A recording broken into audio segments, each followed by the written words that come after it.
इस वीडियो में बात करेंगे एक सीरियस टॉपिक के बारे में जो कि मैं हर वीडियो में आप लोगों को बोलता हूं लेकिन आप लोग इम्प्लीमेंट नहीं करते हैं।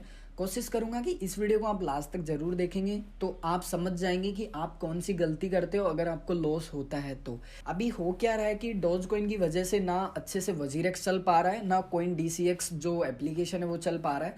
मतलब दोनों ही जो एक्सचेंज है वो इंडियन एक्सचेंज है और छोटे मोटे एक्सचेंज नहीं है, इंडिया के लार्जेस्ट एक्सचेंज है। Security wise, fast wise, service wise कैसे भी समझ लो, बट फिलहाल वो चीज़ें इन दोनों ही एक्सचेंज में देखने के लिए नहीं मिलती है। अगर रैंकिंग की बात करें इनकी तो आप इनको हल्के में ना लें। यहाँ पे जो वजीरेक्स है सिंपली वो 30 नंबर पे यहाँ पे रैंक करता है और 33 नंबर पे कोइन DCX रैंक करता है, तो हल्के में आपको बिल्कुल भी नहीं लेना है क्योंकि ये दोनों ही इंडियन एक्सचेंज है और इतने टॉप पे मतलब रैंक करना बहुत बड़ी बात होती है। जहाँ पे टोटल जो एक्सचेंज है वो 310 है, उसके अंदर मतलब 30 से 40 के अंदर रहना एक बहुत टफेस्ट बात होती है। तो आप वो समझ सकते हैं कि दोनों ही किस लेवल के एक्सचेंज है। लेकिन डोज कोइन ने पूरा स्ट्रक्चर हिला के रखा है वजीरेक्स का या फिर कोइन DCX का, आप समझ लीजिए। अब अगर आप उनमें से हैं जिनका पूरा 100 का 100% फंड वजीरेक्स में पड़ा हुआ है तो आपको लॉस होने के चांसेस 100% है। जैसे कि सबसे पहले तो बात करेंगे आप जो गलतियां करते हैं वो, और आपको कौन कौन सी गलतियां हैं उनको आप किस तरीके से सुधारेंगे। और जो रिसेंटली जो यहाँ पे जो वजीरेक्स स्कैम है सिंपली वो ट्रेंड कर रहा है ट्विटर पे। ट्रेंड मतलब समझ रहे हो, वजीरेक्स स्कैम, वजीरेक्स स्कैम। लोग बहुत अच्छे अच्छे मीम भी शेयर कर रहे हैं, अच्छा भी लग रहा है मीम।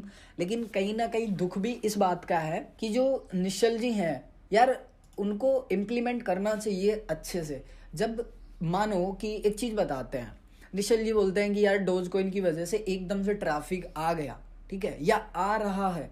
सर जब डोज कोइन का ट्रैफिक कम था सिंपली, और जब आपका खुद का कॉइन पंप हो रहा था वजीरेक्स, तो भी आपका एक दिन एक्सचेंज पूरा बंद हो गया था नाइट को। मतलब कुछ घंटों के लिए, 4 से 5 घंटों के लिए। मानते हैं कि आपने बहुत अच्छा अपडेट दिया, लोगों में पेशेंस बनाया, मैंने भी अपडेट दी। अगर वजीरेक्स उस टाइम स्ट्रॉन्ग इंप्लीमेंट करता, अपने सर्वर्स को स्ट्रॉन्ग करता, तो शायद आज ये दिन देखने के लिए नहीं मिलता। लेकिन जो इनकी टीम है उन्होंने सिंपली एक ट्वीट किया है और इन्होंने यहाँ पे लिखा है और इन्होंने बोला है कि जो ये सब प्रॉब्लम हो रही है डोज कोइन में वो क्यों हो रही है।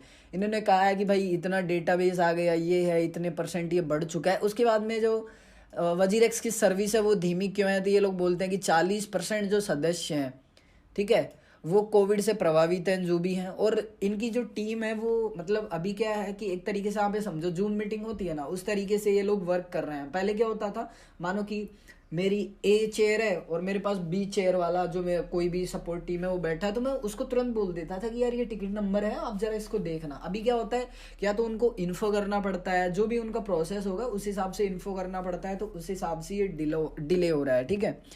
वजीरेक्स एक ट्रस्टेड एक्सचेंज है, खैर इस बात की मैं भी एकदम पुष्टि करता हूँ क्योंकि मैं बहुत समय से यूज कर रहा हूँ। जो इनका सपोर्ट सिस्टम है वो बहुत अच्छा है, सेम कोइन DCX गो की तरह। लेकिन अगर आप स्प्रेड देखेंगे तो वो जो यहाँ पे जो स्प्रेड है वो क्रेजी है INR पेयर में। मैं ये कोई वीडियो फास्ट फॉरवर्ड नहीं कर रहा हूँ, अगर आप ध्यान से देखेंगे यहाँ पे तो प्रॉपर तरीके से टाइम चल रहा है और यहाँ पे ये देख सकते हैं। मतलब स्प्रेड ही ऐसी है कि कभी कभी तो ऐसा लगता है कि यार कोई ग्लिच तो नहीं है, लेकिन स्प्रेड ही खतरनाक है। एक्चुअली में स्प्रेड बहुत तेज है, एकदम नेक्स्ट लेवल स्प्रेड है ये। तो देखो यहाँ पे आप ध्यान से देखेंगे तो INR में तो इतनी स्पीड है, लेकिन USDT में मैं बात करूँ तो USDT में स्पीड उतनी नहीं है। रीजन, वजीरेक्स जाना जाता है INR पेयर ट्रेडिंग के लिए। लोगों को USDT समझ में ही नहीं आता है। जिनको USDT अच्छे से समझ आता है वो लोग बाइनेंस पे ट्रेड करते हैं क्योंकि उनको सिर्फ USDT में ही मज़ा आता है। और मैं भी एक्चुअली में ज़्यादातर USDT में ही ट्रेड करता हूँ।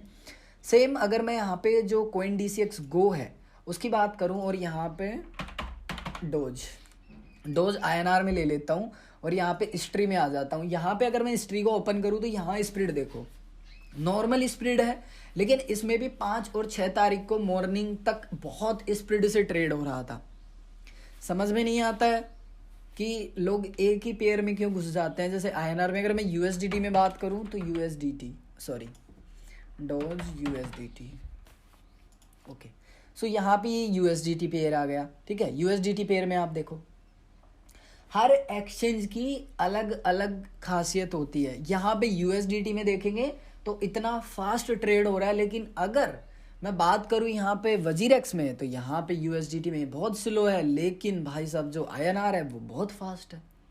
रीजन, कॉइन डीसीएक्स गो आईएनआर में भी ठीक से वर्क करता है और जो यूएसडीटी है उसमें भी ठीक से वर्क करता है, लेकिन जैसे ही वजीरेक्स पे लोड पड़ता है आईएनआर काम करना बंद कर देता है, वैसे ही जो यूजर्स होते हैं वो आ जाते हैं कॉइन डीसीएक्स पे और वो लगाने लगते हैं आईएनआर में, तो इसका भी जो सर्वर है वो गड़बड़ आ जाता है। रीजन, क्योंकि जो बंदा वजीरेक्स यूज करता है 100% तो नहीं कहूँगा, तो 80% या 90% लोग कॉइन डीसीएक्स भी यूज करते हैं, क्योंकि लोग दोनों ही एक्सचेंज पे ट्रस्ट करते हैं। दोनों ही एक्सचेंज बहुत बढ़िया सपोर्ट वाइज हो गया, या फिर इनका जो सिस्टम है वो यूजर फ्रेंडली है, मतलब अच्छा दिखता है, ज़्यादा कॉम्प्लिकेटेड बिल्कुल भी नहीं है।